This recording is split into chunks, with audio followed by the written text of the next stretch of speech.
قارون موسیٰ کی قوم میں سے تھا، پھر وہ ان پر زیادتی کرنے لگا، اور ہم نے اس کو اتنے خزانے دیے تھے کہ ان کی کنجیاں ایک طاقتور جماعت کو اٹھانا مشکل ہوتی۔ جب اس سے اس کی قوم نے کہا کہ اترائیے مت، کہ اللہ اترانے والوں کو پسند نہیں کرتا،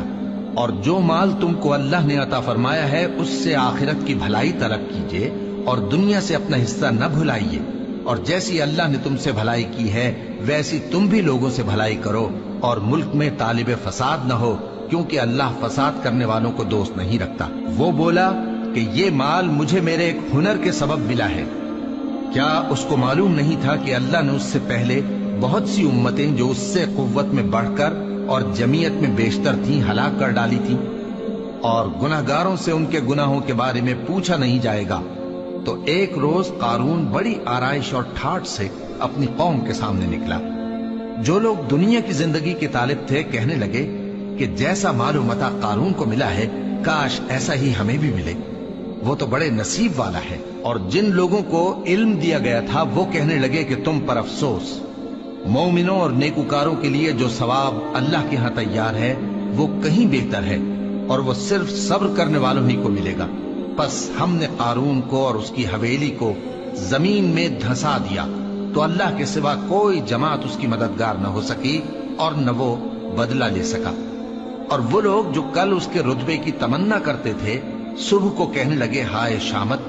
اللہ ہی تو اپنے بندوں میں سے جس کے لیے چاہتا ہے رزق فراخ کر دیتا ہے اور جس کے لیے چاہتا ہے تنگ کر دیتا ہے۔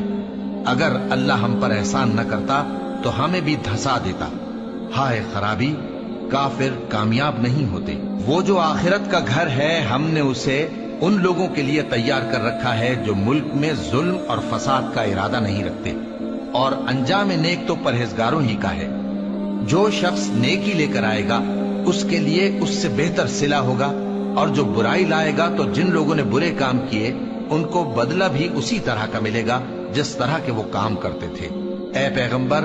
جس اللہ نے تم پر قرآن کے احکام کو فرض کیا ہے وہ تمہیں پہلی جگہ لوٹا دے گا۔ کہہ دو کہ میرا پروردگار اس شخص کو بھی خوب جانتا ہے جو ہدایت لے کر آیا، اور اس کو بھی جو کھلی گمراہی میں ہے۔ اور اے نبی،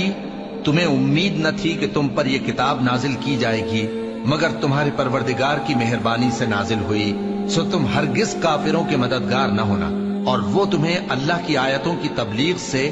بعد اس کے کہ وہ تم پر نازل ہو چکی ہیں روک نہ دیں، اور اپنے پروردگار کو پکارتے رہو اور مشرکوں میں سے ہرگز نہ ہو جانا، اور اللہ کے ساتھ کسی اور کو معبود سمجھ کر نہ پکارنا۔ اس کے سوا کوئی معبود نہیں، اس کی ذات پاک کے سوا ہر چیز فنا ہونے والی ہے، اسی کا حکم چلتا ہے اور اسی کی طرف تم لوٹ کر جاؤ گے۔